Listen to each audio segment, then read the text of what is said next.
Welcome to my channel learn with प्रीति।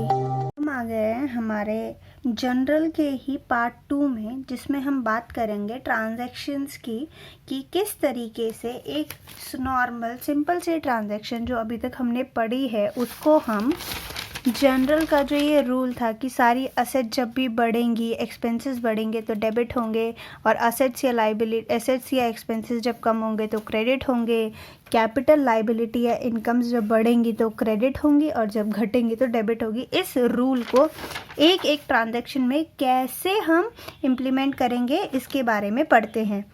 तो transaction है पहली कि हमने कैश डिपॉजिट किया है बैंक में 1,00,000 रुपए का। अब कैश डिपॉजिट किया है तो अगर आपसे मैं पूछूं कि मेरे पास क्या इफ़ेक्ट होगा, मान लो ये मेरा कैश है, ये मेरा बैंक है, मेरे पास जो कैश था मैंने क्या किया, मैं बैंक के पास दिया और बैंक ये अपने पास रख लो। क्या कैश मैंने उठाया और बैंक के पास दे दिया, तो पहला क्या होगा, मेरे इस हाथ से कैश कम हो गया, और दूसरा इफेक्ट क्या हुआ, मेरा बैंक का बैलेंस बढ़ गया। ये सिंपल सी एक ट्रांजैक्शन है जिसका ये इफेक्ट हुआ होगा कि आपका कैश जो है वो बढ़ गया होगा और जो आपका बैंक है कैश जो है कम हो गया होगा और जो आपका बैंक है वो बढ़ गया होगा। कैश क्या है, आपकी कैश असेट है, ये हमें पता है क्योंकि हमने पहले ही पढ़ रखा है कि असेट कौन सी होती हैं, किस किस टाइप की, इन सब के बारे में हम पहले पढ़ चुके हैं। तो कैश क्या है, आपकी असेट है। क्या बैंक आपकी असेट है? हाँ।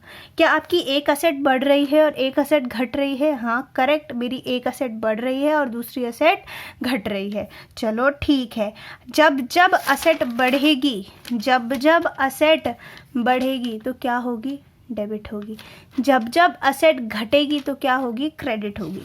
तो देखते हैं, कहते हैं 2 एस्पेक्ट हुए, आपकी कैश भी बढ़ा और बैंक भी बढ़ा। करेक्ट। क्या दोनों आपकी असेट है? हाँ मेरी दोनों असेट है। कितने कितने लाख से बढ़ी? 1 लाख से। मेरा कैश 1 लाख से कम हो गया और मेरी असेट 1 लाख से बढ़ गई, कोई डाउट नहीं है। अब मुझे ये बताओ जो असेट कम हुई है वो क्या हुई है। जब भी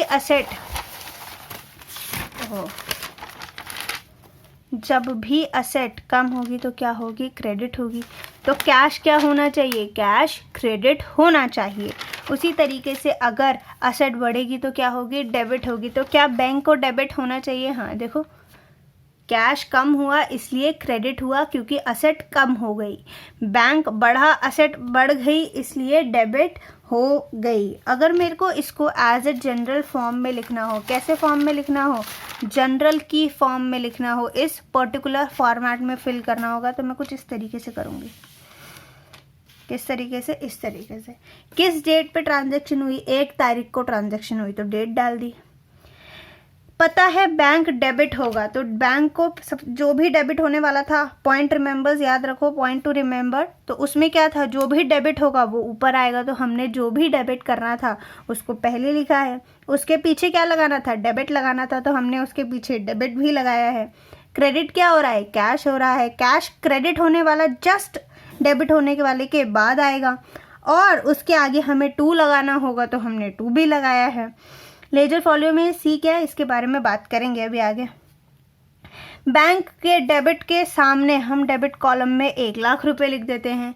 कैश के क्रेडिट अमाउंट के सामने हमने क्रेडिट कॉलम में 1,00,000 रुपए लिखा है। और एक बात बता दूं आपको, सबसे सिंपल सी बात, अगर एक पता चल गया कि एक क्रेडिट हो रहा है तो दूसरा अपने आप ही क्या हो जाएगा, डेबिट हो जाएगा। हमें सिर्फ एक का पता करना है। अगर मुझे पता चल गया कैश क्रेडिट हो रहा है, साफ साफ मतलब है बैंक डेबिट हो रहा है। क्यों?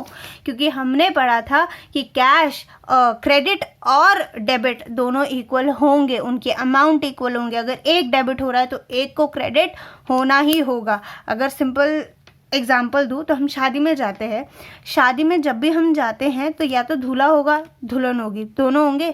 ऐसा तो नहीं सिर्फ दूल्हा आया शादी में और शादी हो गई, या सिर्फ दुल्हन आई शादी होगी, नहीं, दोनों का होना कंपलसरी है। उसी तरीके से जब जब हम जनरल एंट्री पास करेंगे तो एक का डेबिट और दूसरे का क्रेडिट होना भी उतना ही कंपलसरी और ज़रूरी है। अब बात करते हैं दीदी, आपने नरेशन क्या लिखा है। नरेशन क्या होता है, हम नरेशन तब लिखते हैं जब हमें सामने वाले इंसान को ये समझाना है कि ये ट्रांजैक्शन क्या हुई। इस ट्रांजैक्शन के बारे में मुझे पता है कि ये ट्रांजैक्शन कैश डिपॉजिट करने की हुई है, जहाँ पे मेरे पास से कैश कम हुआ है और बैंक बड़ा है, लेकिन सामने वाले इंसान को समझाना होगा, उसको मैं कैसे समझाऊंगी, इस नरेशन से। तो हम क्या लिखते हैं कि नरेशन कहा होता है कि एंट्री जो पास की है, क्यों की है, वो बताने के लिए हम नरेशन लिखते हैं। अब बात करते हैं इस सी की। ये छोटा सा सी क्यों लिखा है, ये सी लिखा है कॉन्ट्रा एंट्री। ये सी रिप्रेजेंट करता है आपका कॉन्ट्रा एंट्री। अब ये कॉन्ट्रा एंट्री क्या चीज़ है, बड़ी मुश्किल से चीज़ें समझ आई थी, अब कॉन्ट्रा एंट्री की बात कर रहे हो आप। कॉन्ट्रा एंट्री कुछ नहीं होता। कॉन्ट्रा एंट्री सिंपली ये कहता है कि जब जब दोनों अकाउंट बैंक और कैश के होंगे तब तब ये कॉन्ट्रा एंट्री आएगी। और बैंक और कैश की सिर्फ दो ऐसी ट्रांजैक्शन होती है जो हर बार इन्वॉल्व होती है। पहली, जब आप बैंक में पैसा जमा करने जाएंगे, जब कैश बैंक में जाए, या फिर बैंक से पैसा कैश में विड्रॉ किए। इसके अलावा कोई और तीसरे ट्रांजैक्शन में कॉन्ट्रा एंट्री नहीं होती। क्या कह रहा है, जहाँ पे बैंक और कैश दोनों एक साथ आएंगे उनको हम क्या कहते हैं, उनको हम कॉन्ट्रा एंट्री कहते हैं। ये क्लियर हो गया। अब चलते हैं हमारी नेक्स्ट ट्रांजैक्शन पे। हमारी नेक्स्ट ट्रांजैक्शन है, हमने अब कैश विड्रॉ कर लिया है बैंक से। अभी हमने 1 लाख रुपए बैंक को दिए थे। अब हमने 1 लाख रुपए दिए थे बैंक को, ये हमारे बैंक थे, हमने यहाँ से 1 लाख रुपए दिए थे। हमने बैंक को बोला बैंक हमें ना 10,000 रुपये चाहिए, तो बैंक ने हमें 10,000 रुपये दे दिया। अब मुझे बताओ अब क्या हुआ, अब बैंक जो है वो कम हो गया, बैंक से 10,000 रुपये निकल गए तो बैंक कम हो गया और मेरे पास जो कैश था वो बढ़ गया। यही हुआ ना, बैंक का बैलेंस कम हो गया और मेरे हाथ में जो कैश था वो मॉनेटरी टर्म में बढ़ गया। तो जो कम हुआ, कम क्या हुई, हमारी दोनों ही एसेट हैं। Cash is also my asset, bank is also my asset. Bank क्या है, कम हो रहा है, तो जब जब कोई भी एसेट कम होगी तो क्या होगी, क्रेडिट होगी, और जब जब कोई एसेट बढ़ेगी तो क्या होगी, क्रेडिट होगी। तो देखो, कैश बढ़ रहा है, बैंक बढ़ रहा है, दोनों एसेट है। हाँ, जो एसेट बढ़ती है तो क्या होती है, डेबिट, और अगर एसेट घटती है तो क्रेडिट। यही चीज़ है, देखो इजीली समझ में आ रहा है। बढ़ना और घटना हमें पता है। अब बढ़ते वक्त एसेट है तो डेबिट और घटते वक्त भी एसेट है तो क्रेडिट। बस इतना सा हमें समझना है। तो इसको अगर हम एंट्री फॉर्म में लिखेंगे तो क्या लिखेंगे, cash account debit to bank account. कुछ इस तरीके से मैंने लिख दिया, डेट डाली, कैश अकाउंट बैंक अकाउंट लिखा, डेबिट और टू लिखना ज़रूरी है, ये हमने रूल में पढ़ लिया था।